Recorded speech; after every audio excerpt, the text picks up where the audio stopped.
Nous appelons la paix en décidant d'être calme dans le présent, comme les disciples pendant la tempête. Quand on a peur, c'est qu'on est prêt à tout perdre. Jésus est dans ta barque. Quand tu es venu pour perdre, tu n'as peur de rien, car la peur nourrit les démons. Donc l'absence de prière est la présence des démons. Comme cette pauvre veuve ne savait pas qu'elle allait voir le lendemain.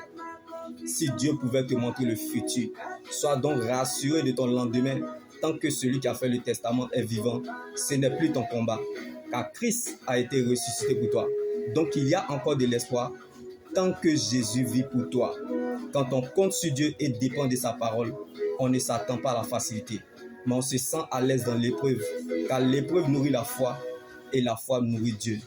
Donc la mise en épreuve de l'épreuve, bien-aimé, produit en nous, au-delà de toute mesure, un poids éternel de gloire.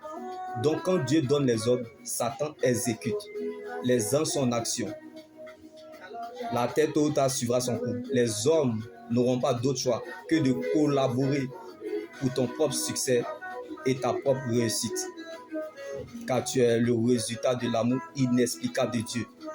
Donc les obstacles ne peuvent pas changer le résultat. Que les gens veuillent ou pas, t'aident ou pas, interviennent ou pas. Même si le Seigneur n'est encore rien dit, mais je sais que tu dois garder ce qu'il t'a dit. Si une chose ne veut pas t'aider, il y a une autre chose qui t'aidera. Alors ne cherche pas à savoir si les gens sont avec toi, mais cherche plutôt à savoir si Dieu est avec toi, comme les disciples pendant la tempête. Même si tu ne veux plus croire, le ciel croira à ta place. Comme Jésus dormait pendant la tempête. Dieu ne t'a pas emmené si loin pour t'abandonner, car les disciples venaient d'assister à la multiplication des pains qui révélaient la divinité de Jésus. La connaissance sauve, mais c'est la révélation qui transforme. Quand tu sais, on ne peut plus rien faire pour toi, mais ce que tu ignores peut t'envoyer très loin. On se repose lorsqu'on a fini de travailler. Qu'est-ce que Dieu a fait pour toi qui ne peut pas encore le faire? Comme les disciples venaient d'assister à la multiplication des pains qui révélaient la divinité de Jésus. C'est pour cela que Jésus dormait pendant la tempête.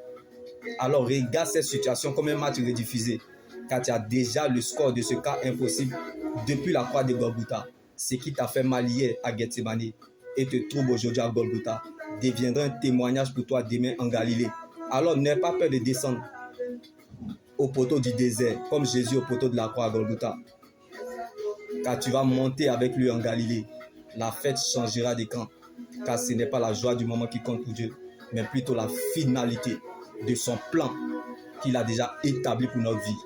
Christ est ma passion. Jésus est ma décision. Sa place ou sa présence dans notre vie n'est pas négociable.